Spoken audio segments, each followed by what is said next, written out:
Bueno, pues la primera ponencia de esta tarde, cuyo título es Come, bebe, disfruta de los placeres que te ofrece tu nueva vida. El banquete en la iconografía de las tumbas del Antiguo Egipto está a cargo de mi compañera. ¿No se oye? La mascarilla, que me la quite para que se oiga mejor, sí que tenemos distancia. Mi compañera de aquí del museo, Esther Pons Mellado. Ella es arqueóloga, egiptóloga, compañera del museo pues desde hace algunos años, ¿no? Forma parte del equipo del museo desde 1992 en el Departamento de Antigüedades Egipcias, del que ella es la conservadora jefe. Su especialidad en el mundo egipcio viene también remarcada por la tesis que realizó sobre el mundo de los metales, la metalurgia y la minería en el Antiguo Egipto, además de numerosos estudios acerca de las colecciones egipcias del museo, pues ha desarrollado una amplia trayectoria en proyectos de excavación en Egipto y desde el año 2000 forma parte de la misión arqueológica en Oxirrinco, en Minia. Y bueno, no quiero robarle tampoco más tiempo, así que, querida Esther, adelante, cuando quieras. Muchas gracias. Ahora, ¿no? Ahora sí me oí. ¿Sí? ¿Oyen? Vale, pues muchísimas gracias, Carmen. Bueno, muchas gracias a todos por estar aquí. Y bueno, en primer lugar quería agradecer a los organizadores de este segundo Congreso de Alimentación en que hayan confiado una vez más en mí. Muchas gracias, Jesús, por haber contado conmigo para este congreso. Bueno, yo les voy a hablar de las representaciones en las tumbas de la 18 dinastía de los banquetes festivos. Es evidente que muchos de los alimentos que se comían en el Antiguo Egipto o que bebían hoy ya no se conservan.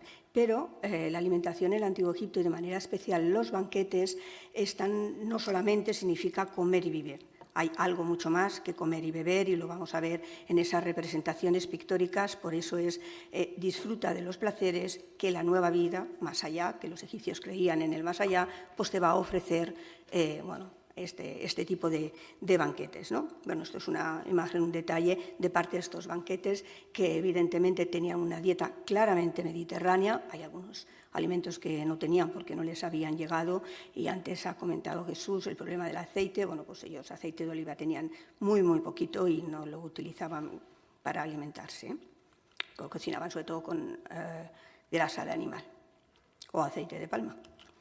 Bueno, esto es un detalle de un cartonaje de época tolemaica que tenemos en el Museo Arqueológico Nacional, en la que se puede ver al dios Anubis de manera simbólica momificando al difunto. Los antiguos egipcios que creían en el más allá, en una vida ya eterna una vez te morías, pues la única manera de preservar el cuerpo era momificarlo. Bueno, esto es una escena, pero una vez el cuerpo estaba momificado, se metía o se introducía en un sarcófago y de ahí pues era depositado en la tumba, ¿no? En esta escena lo que vemos es que se está realizando poco antes de que el difunto entrara en la tumba ya para siempre y de manera simbólica la apertura de la boca y de los ojos.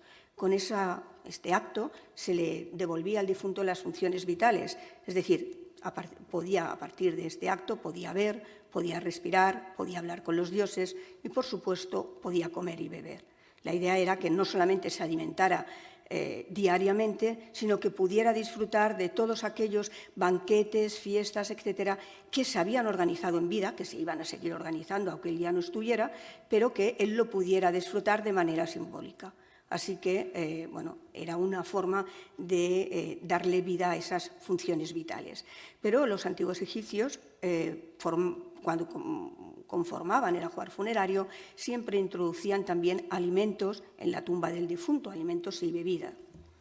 dos imágenes. Bueno, os mostraré antiguamente, antes de mostrar las dos imágenes. Os muestro esta imagen y la siguiente porque, a pesar de que las representaciones pictóricas de la 18 dinastía veremos cómo las mesas de ofrendas son muy exuberantes, quiénes son los invitados, cómo los agasajan, lo que significa comer y beber y divertirse a todos los niveles, pues también antiguamente, muchos años antes, pues creían en esa idea de preservar el cuerpo, en este caso no momificado, lo hacía la naturaleza, pero poniéndole alimentos, poniéndole bebida en los recipientes, y también algunos de los recipientes llevan dibujados escenas de personajes bailando, cantando, etcétera, porque comer y beber o disfrutar de la nueva vida también incluía esto, incluso en la época predinástica. Tenemos esta imagen, o esta también, de la mastaba de Shepti-Peper, que es una reina de la segunda dinastía, muy reciente, que se ha encontrado esta imagen con una mesa de ofrendas, pero con los alimentos. Y bueno, les pongo aquí la lista de alimentos que se encontraron dentro de la tumba. Algunos estaban en muy mal estado, estaban ya casi perdidos, pero que se encontraron restos de estos alimentos que le habían colocado a esta reina para que se pudiera alimentar. Pero también sí se han conservado en algunas tumbas ya más recientes, ya de la 18, incluso de la 19 dinastía, alimentos como esta, de la tumba de Tutankamón, en la que se ha hecho un recuadro en rojo, que estos recipientes de madera pintados en blanco lo que contenían era carne de salazón que se conserva. Está un poquito ya encogida, pero sigue siendo carne de salazón.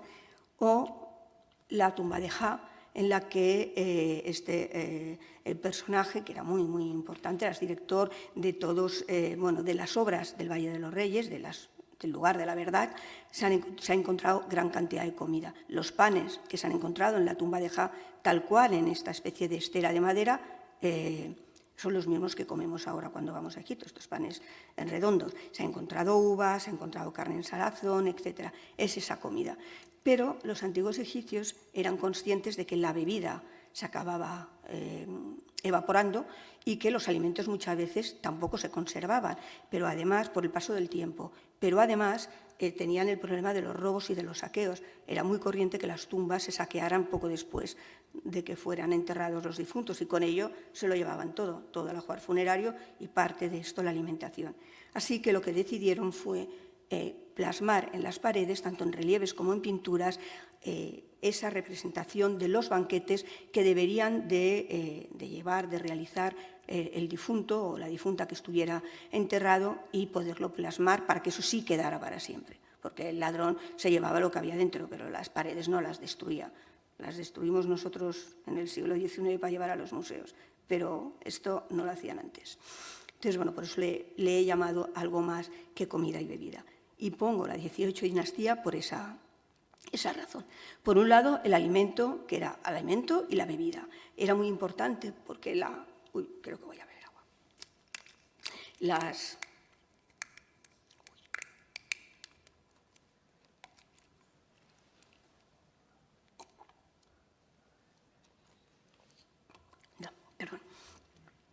Porque ¿cómo se llama? Los banquetes no solamente era que comiera el difunto o la difunta, sino que era un acto social en el que se reunían el difunto, la difunta, la esposa, la madre, los hijos, las hijas.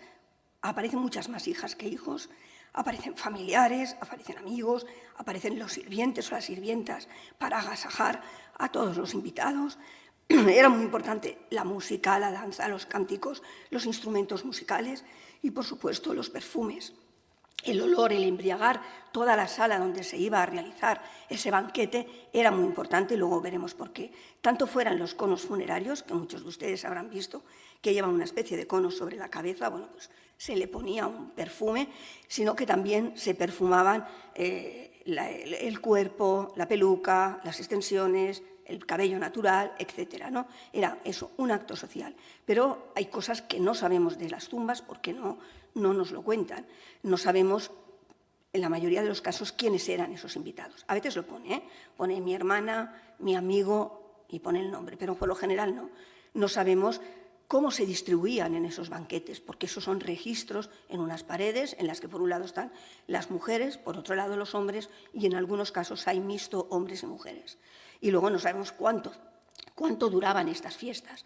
Posiblemente duraba el mismo tiempo, de manera simbólica, el mismo tiempo que duraba la fiesta en vida, en la vida real. Y una de las fiestas más importantes iba a ser la bella fiesta del valle, que era, bueno, el dios Amón iba de Karnak hasta de Bahari, ¿no? Pues esa fiesta sí que en algunas tumbas nos dicen, se está celebrando la fiesta de la bella fiesta del valle, pero la mayoría de las veces eso no nos lo dicen.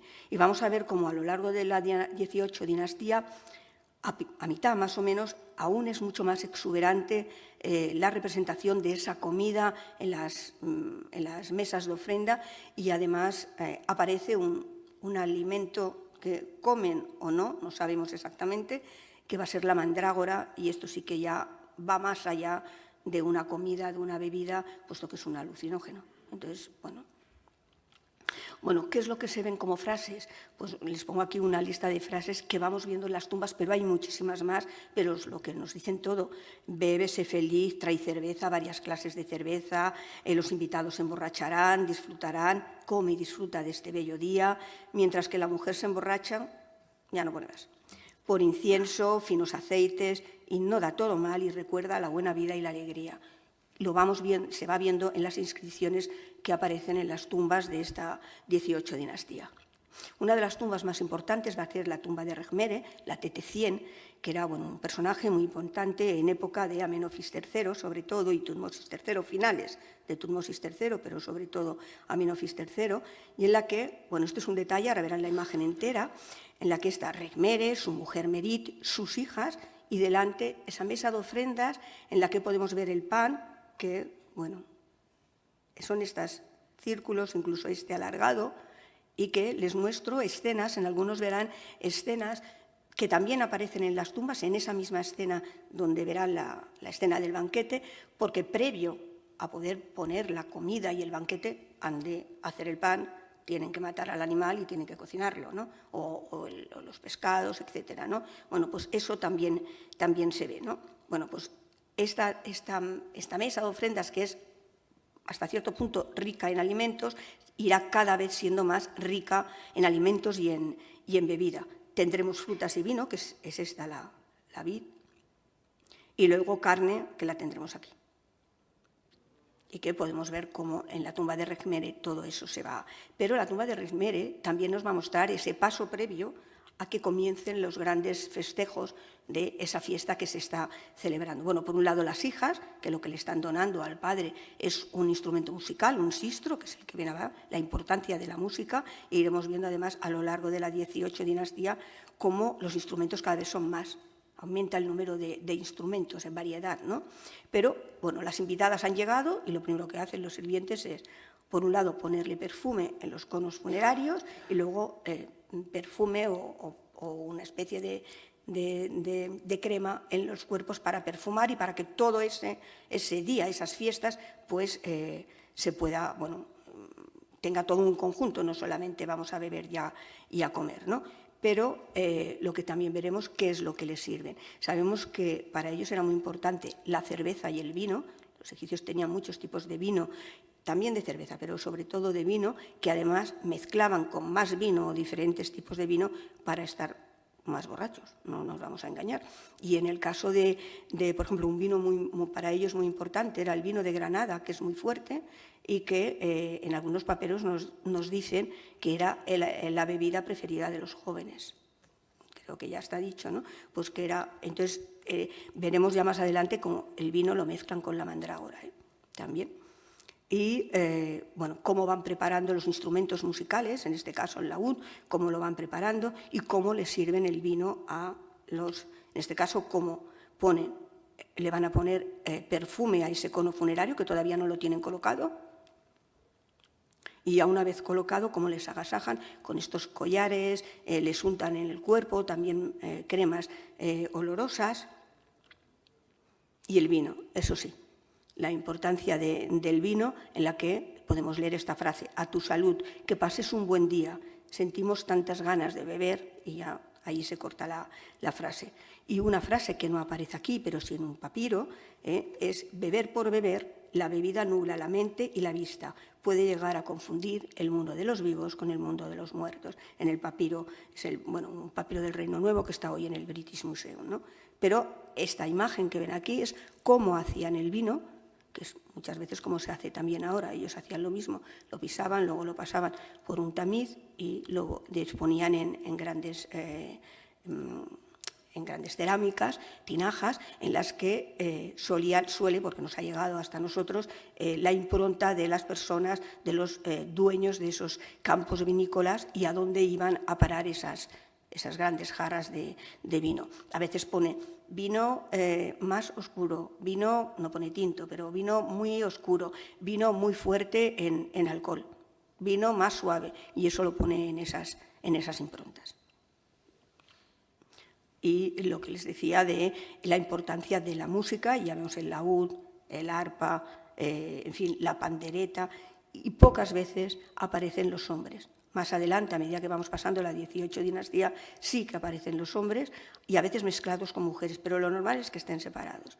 No sabemos si eso era así, es como están puestos en los registros, pero nosotros los ignoramos. Y en el caso de que el arpista sea hombre, siempre es ciego. La tumba de Amenemhat también nos va a mostrar, ahora ya más rico, no veíamos la bebida en la tumba de Rekhmere, pero aquí sí que ya la vemos aquí, donde vemos las cerámicas con el vino, que además en algunos casos solo se ve el color de la cerámica, pero aquí sí que nos muestran el color de vino. Y de nuevo el pan, de nuevo la carne dispuesto.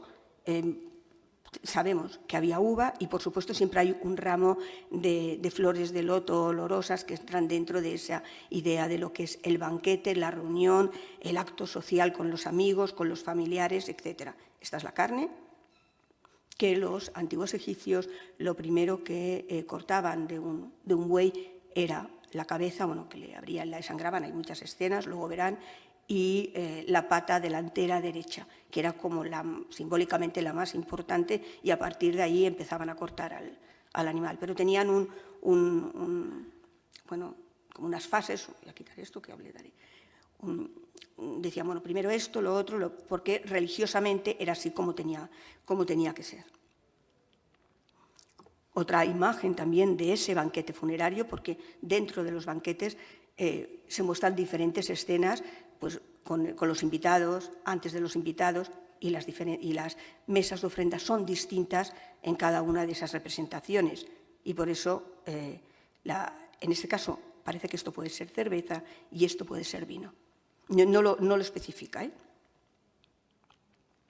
ya que sí, ya vemos cómo esta sirvienta lo que hace es darle vino al invitado. Un vino que ya digo que al principio parece que simplemente es un tipo de vino lo que les ofrecen, pero hay inscripciones en las que nos hablan de esa mezcla de vino para estar mucho más alegre, para estar más contentos y para llegar a más. Lo mismo simplemente era para que vieran cómo cada vez hay más representaciones. La doble flauta no había aparecido, pues ahora la importancia de la doble flauta. Esta tumba, la tumba de Userhat, también nos mostrará, ahora ya más rica todavía, en la que todos los invitados, las mujeres por un lado, los hombres por otro, pero sí que vamos viendo cómo las agasajan y cómo les van dando también esas copas de vino a cada una de las invitadas, que suele haber, ya digo, muchas más invitadas. En esta primera etapa, antes del Mitat, de la 18 dinastía, las mujeres van vestidas y no parecen muchas que sean adolescentes. A partir de la segunda mitad de la 18 dinastía, muchas mujeres van desnudas y son adolescentes, como veremos más tarde. Cada vez más rica está la importancia de la comida y sí, la bebida, sobre todo es vino y cerveza. Esta tumba Les he puesto por dos razones, sobre todo con independencia de que suelen ser muy repetitivas, cómo les dan el vino, cómo les agasajan, etcétera, porque aparecen dos escenas, que además lo dicen los textos, en las que los invitados, en este caso un hombre y una mujer, le dicen al sirviente que le está poniendo el vino que ya no quieren más, que ya tienen bastante. No sabemos si ya no quieren más porque han bebido demasiado o porque con una copa les basta. Pero, bueno, esta es una escena general, luego verán el detalle de cómo paran al sirviente para decir, ya no, ya se ha acabado. He puesto en diferentes recuadros el pan y los pasteles de miel. Para los egipcios la miel era muy importante, pero era un alimento muy, muy caro, muy difícil de conseguir y durante mucho tiempo fue patrimonio del Estado. Él era el que podía explotar la miel, que luego, sobre todo, no solamente era para la realeza, sino también para los templos o para los nobles que se lo pudieran pagar. Por un lado, la verdura, muy importante en el Antiguo Egipto, que hacía que muchas veces la carne y el pescado, sobre todo el pescado, era un alimento muy caro, difícil, y entonces lo que más comían sobre todo era verdura, pan y fruta, que era para ellos lo más asequible. Pero los estudios que se han llegado a hacer a los individuos, a los individuos momificados, se han hecho estudios, tienen una falta, muchos están desnutridos por esa falta, sobre todo de carne y de pescado que no comían. Unos porque les costaba pescar, no era muy fácil en según qué zonas, y luego otros porque la idea del pescado culturalmente en algunas zonas era un rechazo total al pescado, a pesar de que tienen pescado tanto por la zona del Mediterráneo, por todo el Nilo, pero tradicionalmente era un alimento que no era muy apetecible. La carne, el kepesh, es esa pata derecha del buey que ellos cortaban primero y luego pues le abrían primero le mataban al animal con un corte en la cabeza, pero luego la primera pata que ellos cortaban, y la importante y la que nos muestran siempre, va a ser la pata del kepesh, que está aquí. Aquí, esto que hace así, pues ese es el kepesh. La fruta, por supuesto, también, que es esta uva, que casi siempre está representado como la uva, y desde luego la bebida y el vino, que era lo más importante, el vino y la cerveza. Y aquí estas dos escenas que sí forman parte de esta tumba, en la que vemos cómo recogen la vid y cómo la prensan y la van depositando en los diferentes toneles o en las diferentes vasijas. Y esta es esa escena que decía, basta, yo ya no quiero más, ya estoy servido. Bueno, no la vemos en ninguna otra tumba, aparece en la tumba de Pajeri solo. Y de nuevo los instrumentos musicales, los bailarines, los músicos, para que se vea que la importancia de ese acto social que se representa un banquete festivo. Pero en la época de Tutmosis IV, a finales de Tutmosis III, pero ya sobre todo en la época de Tutmosis IV, esto va a cambiar. Va a ser mucho más exuberante, más rico, ¿no? Por un lado, estos ágapes, las mesas de ofrendas eran mucho más ricas, hay pisos y pisos de comida en una misma mesa de ofrendas, aparecen con frecuencia el fruto de la mandrágora, sobre todo por esa idea relacionada con el amor, con el deseo sexual, se mezclan las bebidas alcohólicas, ya he dicho el vino, la cerveza, el vino con la mandrágora, la vestimenta de las invitadas ya cambia, o es de dos colores o van medio desnudas, y los conos perfumados son cada vez más ricos. A finales de esta dinastía vuelve de nuevo a cambiar y ya las mesas son más sencillas. Hay investigadores que creen que la razón de esa sencillez que empieza a cambiar es porque en un momento determinado el Estado considera que hacer o representar en las paredes de las tumbas, queda mal decirlo, pero ese festival, este jolgorio de festival, pues no queda muy bien representarlo en una tumba, en un lugar sagrado, que es una tumba, aunque lo siguieran haciendo de manera simbólica, mejor que lo que no se ve no se hace. Pues esta era la idea. Bueno, esta es un relieve de lo que era la mandrágora, que la vamos a ver durante el resto de la 18 dinastía, de o lo huelen o lo machacan. La mandrágora tiene una forma así como redondeada, como la que ven aquí, y lo que hacían era o la hervían o machacaban y la mezclaban con el vino, aunque parece ser que también la olían para que les dieran bueno, o sea, un alucinógeno, vamos. En la tumba de Nag quizás es una de las más conocidas, que esta sí que nos dice que están celebrando la fiesta de la bella fiesta del valle, y en la que, si vemos, diferentes pisos en una mesa de ofrenda con todo, con pan, con fruta. La fruta sobre todo será la vid, la verdura, el pescado, las aves, la carne, el vino y la cerveza, y por supuesto no puede faltar la mandrágora. Esto es la mandrágora, que la vemos en varios sitios. La mandrágora y luego la comida, los patos, el pescado, que ya digo que el pescado no es un alimento que coman todos los habitantes de Egipto. La zona del delta casi no comía por un problema cultural, no había ninguna otra razón. La vid, la importancia de la vid y de la uva, y en esta misma tumba lo que sí que podemos ver es cómo hacían el paso previo antes de esos banquetes, cómo cazaban el animal y luego, bueno, en este caso el pato, cómo lo cortaban, cómo lo cocinaban, etc. Bueno, esta es una escena muy conocida, la recogida de la uva, y cómo estos señales que hay aquí es las señales, teóricamente, aunque se ven unas pequeñas rayas en vertical, de los vinícolas, que lo que hacían era poner la impronta de su cepa y a dónde va dirigido o qué tipo de vino hay. Lo mismo, de nuevo, la mandrágora, en la que se le está ofreciendo entre las mujeres. Las mandrágoras, hay algunas escenas en que las mujeres tienen los ojos más abiertos de lo normal, y es por este fruto, por la comida de este fruto. Y aquí es lo que les decía, cómo cortan la pata, el kedesh, cómo lo cortan. Y que luego lo veremos aquí. Igual que la bebida, y de nuevo son escenas muy repetitivas, pero que nos demuestran lo que significaba y quiénes eran todos los invitados y qué venía. Ya empiezan a ver mujeres muy, muy jóvenes y, desde luego, muchas de ellas no vestidas. Ya que sí, la planta de la mandrágora, que nos aparecerá en cada una de las tumbas de la 18 dinastía a partir de finales de Tutmosis III, que lo que se piensa es eso, que lo que hacían en este caso es olerlo. Igual que huelen esta flor, pues lo que hacían era oler esto y ponerse contentas.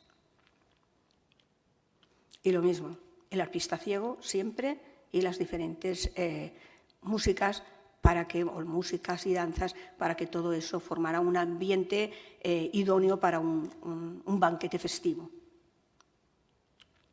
Esta tumba, que vean, aún tiene más pisos todavía, y vemos pues desde más recipientes de vino, de cerveza, fruta, pan, pescado, etcétera, porque es, a fin de cuentas, lo que ellos van a comer. Algunas de estas escenas hoy no se encuentran en las tumbas, estas sí, pero verán alguna porque están ahora en los museos. No se extrajeron en su momento y no se encuentran en las tumbas. Y bueno, quería mostrarles esta antes de que realmente empiece el banquete. ¿Qué es lo que llevan? Pues desde los ánades, la carne ya cortada, la fruta, el pan, etcétera. Y las mujeres, por supuesto, portando la uva que todavía no han comido en ese banquete. Las dos hijas, que lo que hacen de este personaje, que lo que hacen es llevarle vino, aquí sí que lo dice, vino con mandrágora. Lo pone clarito en una inscripción. Papá, te ofrezco vino con mandrágora. Lo mismo, ese agasajo a los invitados con la música, el perfume, etcétera, que sería impensable a lo mejor en otro momento antes de la 18 dinastía, que las representaciones son mucho más sencillas, es simplemente comida y bebida, en este caso no. Y esta es la escena completa de la tumba, en la que esta escena y esta escena han desaparecido ya, no se sabe dónde están. Tampoco están en un museo, en este caso. Pero quien las hizo, el dibujo, cuando se encontraron a finales del siglo XIX, sí se pudo hacer el dibujo, hoy no están. Pero lo mismo, esta invitada le está ofreciendo una mandrágora a otra invitada, y esta le está ofreciendo, y la sirviente le está ofreciendo un vaso de vino. Pero si estamos acostumbrados a pensar que los romanos comían y bebían hasta la saciedad, vomitaban y volvían a comer, pues los egipcios hacían lo mismo, muchísimo tiempo antes. Y aquí este señor está vomitando porque algo mal le ha sentado después de comer.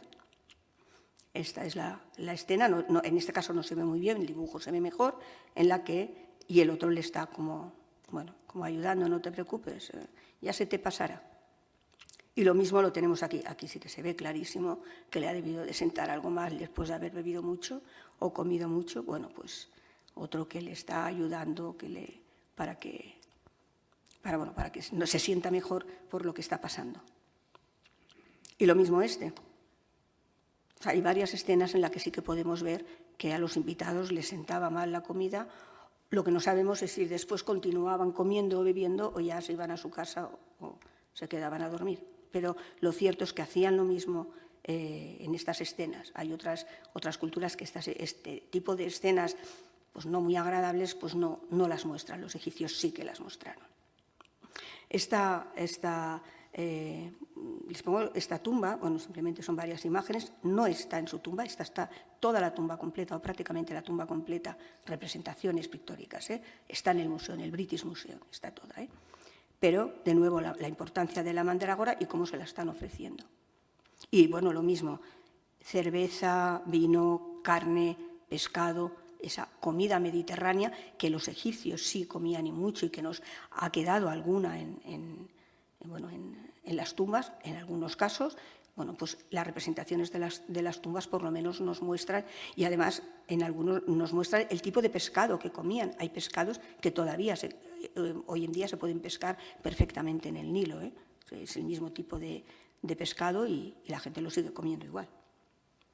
En general es un pescado bastante con espinas, con muchísimas espinas. Bueno, lo mismo lo ofrece y muchos investigadores creen que estos ojos así abiertos es debido a que huelen la mandrágora, el fruto de la mandrágora. Y bueno, y en este caso porque el propio titular de la tumba pues también no solamente lleva la flor de loto, sino que ya la lleva encima con un ramo como si fuera un ramo de flores. Y su mujer, por supuesto, ofreciéndole vino. De nuevo la luz, y ya ve lo grande que es este tipo de mesas con el vino y los diferentes jarras o ánforas repletas de vino, que abajo está representado lo que hay en el interior de esas ánforas. Todo en el British Museum, quería que lo vieran. De nuevo lo de la mandrágora, solamente en esta tumba, la tumba de Nesbeni, casi no se ve un banquete funerario, pero sí se ve esta escena. Y de nuevo esta escena ya el reinado de Tutankamón y en el reinado de Ay, entre Tutankamón ya es el final de la 18 dinastía y es lo que antes les había comentado. A partir de finales de esta dinastía parece que hay un cambio en las representaciones de los banquetes festivos, muy posiblemente porque el propio Estado no veía, como antes he dicho, con buenos ojos que se quedara para la eternidad lo bien que se lo pasaban en el más allá. Así que había que hacerlo un poquito más sencillo, aunque se lo pasaran igual de bien, pero había que quitarlo. Bueno, de nuevo, la importancia de los instrumentos musicales, de la danza, de los cánticos, ya van vestidas, de nuevo, porque ya no se puede mostrar pues tanto las desnudeces. Y quería cerrar con esta frase de una tumba, la de Tajotep, que dice: «Te hallas entre los invitados, sentado en una mesa con alguien superior a ti. Acepta lo que te dé y ponga ante ti». Bueno, creo que eso es una frase que hemos oído todos cuando éramos niños, se lo decimos a nuestros hijos y supongo que se dirá en el futuro. Cuando vayas a casa de alguien invitado, cómete lo que te pongan y calla. Lo que se pone en la mesa se come. Muchas gracias.